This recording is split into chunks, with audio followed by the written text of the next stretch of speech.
America strategic partner बिल्कुल वो India के साथ अपने मामलात बढ़ा रहा है और इंडिया को तैयार कर रहा है वो चाइना के मुकाबले में। चाइना पाकिस्तान का दोस्त है, जबकि दूसरी जानिब पहली उसकी कोशिश, इसके बदले में इंडिया से वो क्या लेगा वो एक अलग बहस है, लेकिन पाकिस्तान के साथ उसकी डिमांड्स कुछ बहुत ज़्यादा थी और पाकिस्तान इतना बोझ उठा नहीं सकता था। दहशतगर्दी के खिलाफ जंग हमने लड़ी और ये पराई जंग थी, इसमें कोई शुबा नहीं। और हमारे अवाम ने, सकूत, असातिज़ा ने, पुलिस ने, इंटेलिजेंस ब्यूरो, ISI, अफवाज पाकिस्तान, सब ने कुर्बानियाँ दी और ये हमारी मुसीबत हमारे गले पड़ी रही। नमस्कार दोस्तों, नया भारत के एक और वीडियो में आपका स्वागत है। आज के इस वीडियो में हम पाकिस्तानी पैनलिस्ट ये बात कर रहे हैं कि कैसे भारत को तैयार कर रहा है अमेरिका चाइना के खिलाफ, जो कि इस्तेमाल होगा पाकिस्तान के खिलाफ भी। पाकिस्तान के पैनलिस्ट ये भी कह रहे हैं कि भारत की NDS और रॉ ने मिलकर, अफ़गानिस्तान की NDS और भारत की रॉ ने मिलकर पाकिस्तान पे कई हमले किए हैं और ये अभी तक इस बात से इनको समझ में नहीं आ रहा है कि क्या किया जाए। तो चलिए चलते हैं वीडियो की तरफ। अफगानिस्तान के जो हालात हैं, जाहिर है पाकिस्तान का कंसर्न इसलिए ज़्यादा है कि दोनों ममालिक का जो अमन है वो एक दूसरे से जुड़ा है। पूरी दुनिया ये बात जानती है कि जंग किसी और की थी, हम इसमें हिस्सेदार बने, अपने मुल्क की कुर्बानियाँ भी दी, हमने माली नुकसान भी उठाया, जानी नुकसान भी उठाया। आज प्राइम मिनिस्टर इमरान खान ने कहा कि अमेरिका ने भारत को स्ट्रैटेजिक पार्टनर बना लिया है। जाहिर है अगर प्राइम मिनिस्टर ने ये बात की है, कुछ मैसेजेस मिले होंगे, कुछ वाइब्स ऐसी आई होंगी, बाइडेन साहब ने तो कॉल भी नहीं की, तो क्या ये समझा जाए कि अमेरिका का मकसद पूरा हो गया या अमेरिका इस खित्ते पर राज करने के लिए भारत को आगे ला रहा है? मेरा ख्याल है कि जो बात है वो ये है कि अमेरिका स्ट्रेटेजिक पार्टनर बिल्कुल वो इंडिया के साथ अपने मामलात बढ़ा रहा है और इंडिया को तैयार कर रहा है वो चाइना के मुकाबले में। चाइना पाकिस्तान का दोस्त है, जबकि दूसरी जानिब पहली उसकी कोशिश, इसके बदले में इंडिया से वो क्या लेगा वो एक अलग बहस है, लेकिन पाकिस्तान के साथ उसकी डिमांड्स कुछ बहुत ज़्यादा थी और पाकिस्तान इतना बोझ उठा नहीं सकता था।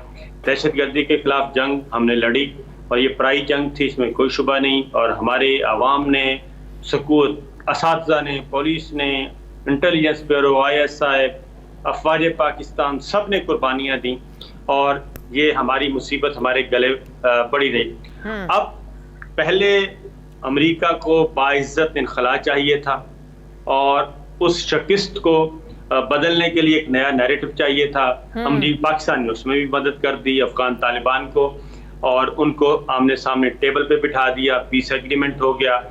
अब जैसे जैसे तारीख करीब आ रही है 31 अगस्त और अफगान तालिबान आगे बढ़ रहे हैं, तो अमेरिका क्या चाहता है? एक तरफ उनको जो 20 साल दहशतगर्द जिनको कहता रहा और हमें कहता रहा डू मोर, इनके खिलाफ मजीद कार्रवाई करें, मजीद कार्रवाई करें, मजीद कार्रवाई करें, उन्हीं दहशतगर्दों के साथ उसने पीस एग्रीमेंट किया, बाइज्जत वापसी का रास्ता निकाला।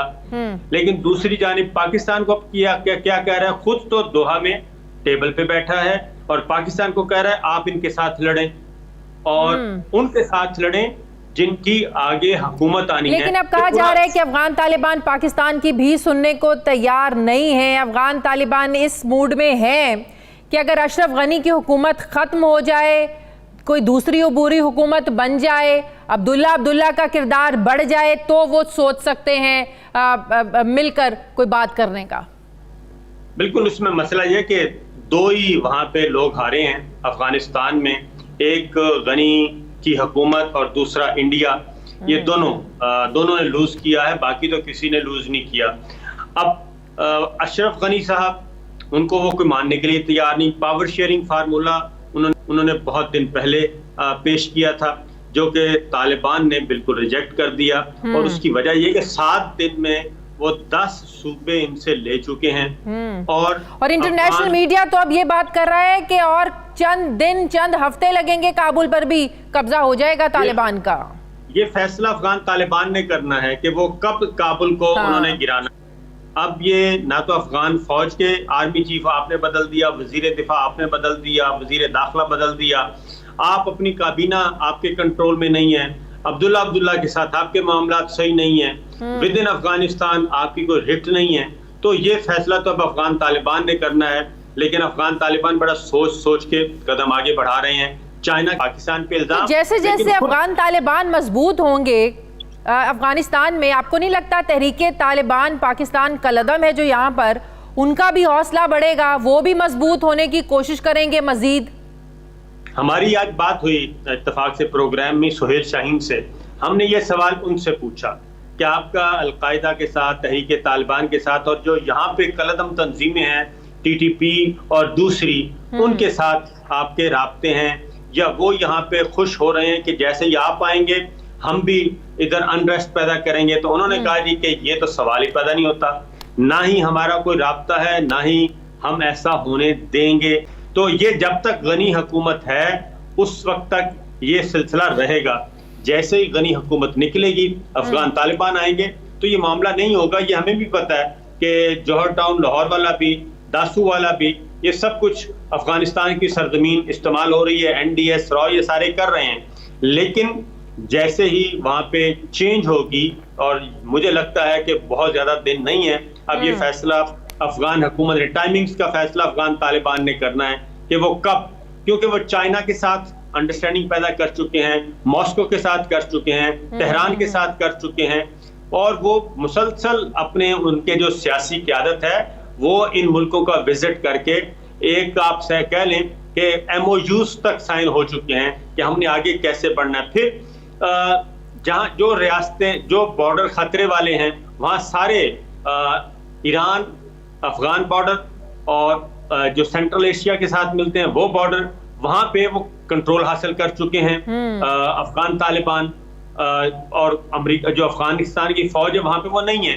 फिर ये है कि अब तो वो ट्रेड रूट जो हैं वो अफगान तालिबान के कंट्रोल में हैं। और यहाँ से ये भी बता दूं कि सेंट्रल एशियन स्टेट्स जो अफगानिस्तान के साथ लगती हैं, पाकिस्तान के साथ जो उधर ट्रेड रूट खुले हुए हैं, इक़्तिसादी राहदारियां, वहां से ईरान के साथ, वहां से अफगान तालिबान टैक्स वसूल कर रहे हैं और उनकी रेट है वहां पे। आपको लगता है पाकिस्तान एक मुश्किल में फंस गया है? भले ही हम कह रहे हैं कि हम अब किसी चीज़ में नहीं आएंगे, हम सिर्फ अमन चाहते हैं, अब तालिबान के साथ भी हम मज़ीद शायद उस तरीके से बात नहीं कर सकते, ना ही वो सुनने को तैयार हैं। उधर अमेरिका का जो एक कोल्ड रवैया, हम ये कहने पर मजबूर हो गए कि आप भारत की तरफ जा रहे हैं। अमेरिका चाहता था बॉर्डर खोलें, हम नहीं खोल सकते। अमेरिका चाहता था कि फौजी अड्डे दें, हम नहीं दे सकते।